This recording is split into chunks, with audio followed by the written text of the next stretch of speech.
kicking up there. How you doing, Sheriff? I'm doing great. Thank you. I appreciate you having me this morning. Okaloosa County Sheriff Eric Aden joining me here on the show this morning to talk about a couple, pressing issues, some of the front burner issues for the sheriff's office right now. And you probably out there have heard the commercials running, his lock, take, and hide commercial campaign talking about lock your cars, take your keys, hide your valuables, right? That's right. So what is the importance behind that? Because that's kicked up here in the last couple of weeks with these ads playing, and I know that's an important thing for you in your office. Well, everybody works hard for their money, and it's people are sometimes anyone could forget to lock their car, but the fact of the matter is statistics don't tell the story, and that's that most of our firearms that are taken out of car burglaries are taken from unlocked cars. It's a staggering number. Just in 2023 alone, we had 137 unlocked car burglaries that resulted in 52 firearms taken. That's just the firearms that end up on the street in the hands of people that are going to use those for most likely violent crimes. And so, unfortunately, we have a gun on the street that could result in the death or injury of someone out there, one of our citizens or visitors. But it's not just about that. It's also about just losing the things that we work so hard for day in and day out, our valuables. And it's not like when we were younger where people actually broke windows to get in the cars. They don't really do that as much anymore. It's very rare because all the cars have these newer, anti-theft systems on them. Alarms are going to go off. It used to be you had to put an aftermarket alarm system on your car. So now they just go around and they just take their turns, grabbing like a jackpot machine at Biloxi. You just keep going and grabbing a doorknob and until the car's unlocked. You find one that's unlocked, and sometimes they're using flashlights before they even do that, and people have their valuables in plain sight. That's another thing that is eye-catching to the burglars. We catch them on Ring camera all the time, going door to door to door. With the onset of Ring cameras, it's great, but most people are asleep when these burglars are out at night, and so they'll take open a door handle and they'll just try numerous ones until they get inside a vehicle, and then it's open free game for them to steal everything that you have.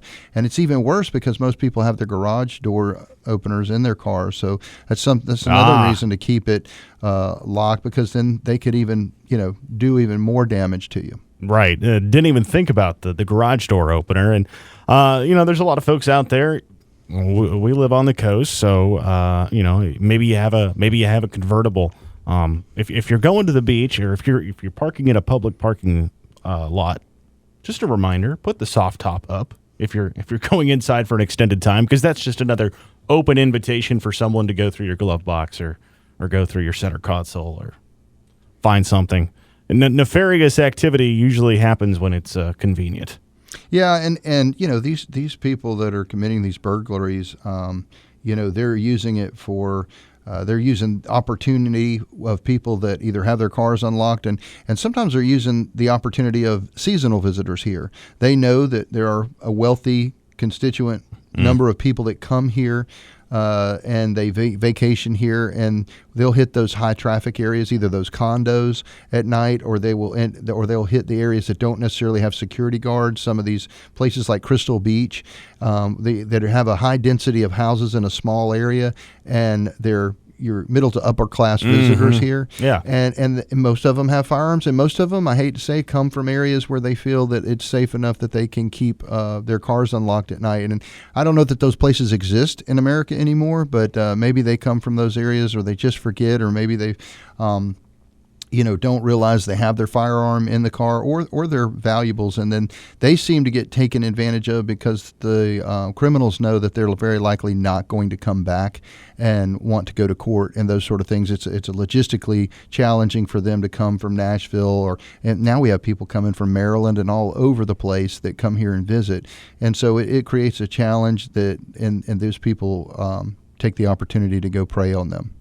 Well, Sheriff Aden this morning joining us here on the B-Team Show to talk about the Lock, Take, Hide campaign. You've probably heard the commercials the last several weeks, and you're going to hear them all throughout the summer reminding you to lock your vehicles, just to try to cut down on car burglaries. And did you have the data on how many of those burglaries were because they were unlocked vehicles?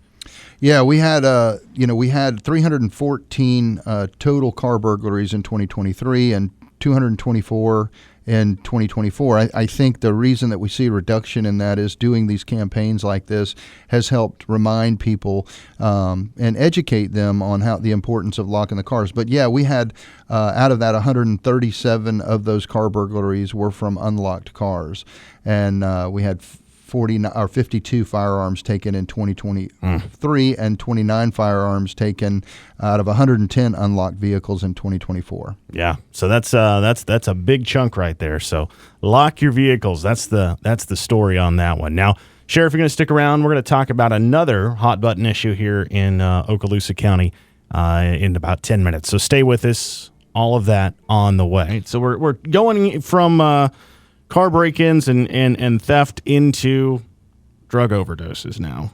Now a heavy topic overall, but something we need to discuss. So what, this has obviously been a big problem, especially with fentanyl coming across the border the last several years.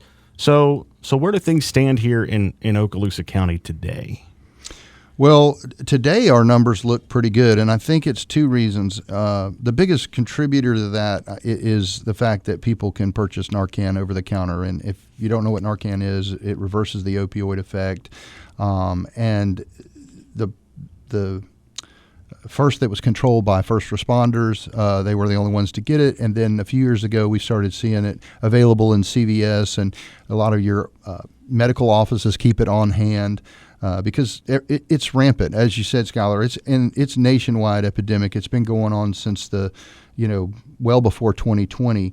But we have, just like many counties, suffered from it. And when they open the southern borders, we've seen a huge increase of the fentanyl and meth coming across the borders. And now it's all being cross-contaminated. So we're seeing overdoses in people that never had overdosed in a certain drug category, such as meth.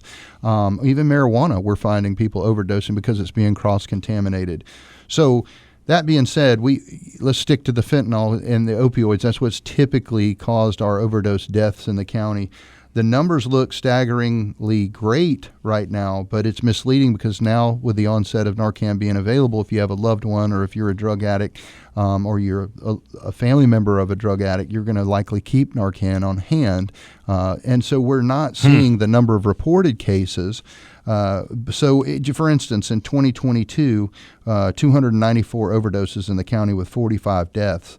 2023, 252 overdoses with 48 deaths. Now go to 2024, 116 overdoses. That's it.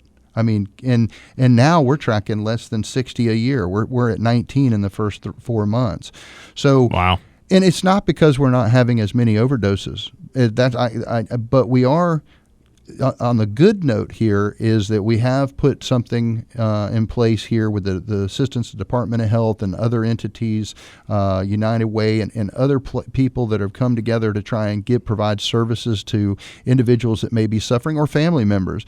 And we've seen a huge increase in the education that we do. And what we do is when there's an overdose, we send a first responder law enforcement officer, whether that's police department or sheriff's office, coupled with someone from a social worker, if I should say that, or a community engagement partner to go out there and provide these services. And don't quote me on this, but we had about 127 on the overdoses that we had, 116, I guess, overdoses.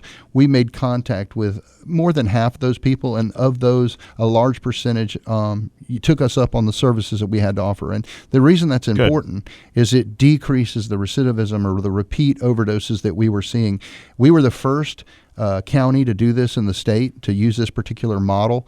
We've actually worked with Northwest Florida Health Network. We're bringing someone on board to go with us and out there in the community as a community engagement person and specialist to be able to not just for this though, but for homelessness and for or people that may have mental or diminished capacity of some disability that we can help them with. We're hiring someone to go out and not just for overdoses, but that post program is something Chief Beige at Fort Walton PD was the first agency in the county to kind of kick that off with Department of Health, and it's a great partnership. And all the municipalities as well as the sheriff's office are working to try and combat the fentanyl. So I like to think that that's a large reason for it too. But I'm not. I'd be remiss if I didn't realize that the number of overdoses are also clearly evident that people buying Narcan. Well, yeah, if you remember, a lot of news media last year was talking about how,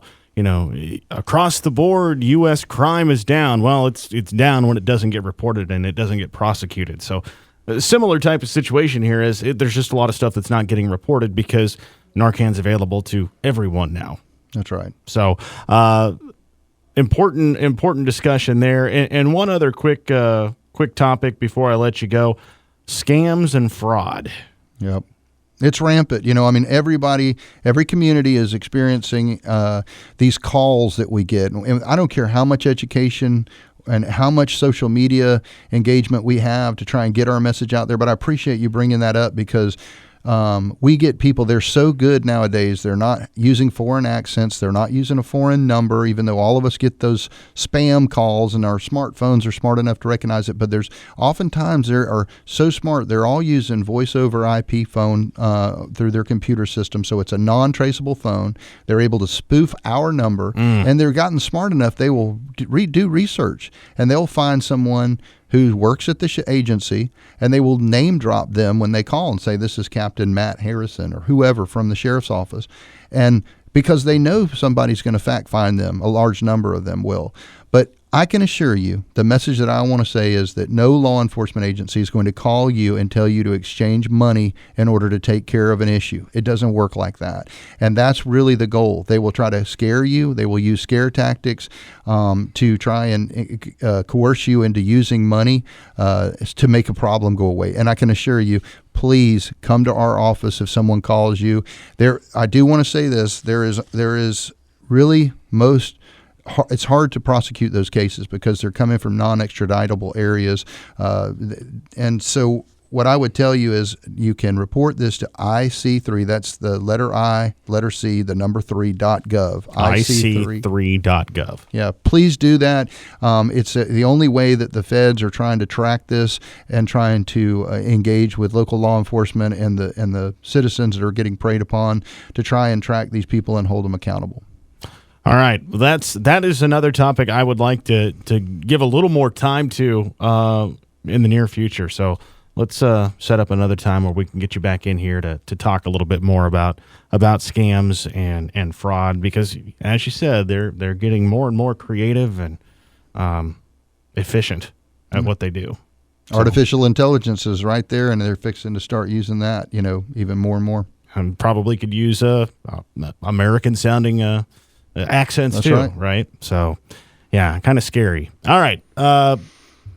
Okaloosa County Sheriff Eric Aden joining us this morning here on the BT Morning Show on 100.3 KRock. Sheriff, thanks for your time, and hope to chat with you real soon. Thank you, Schulyler. It's my honor. Thank you.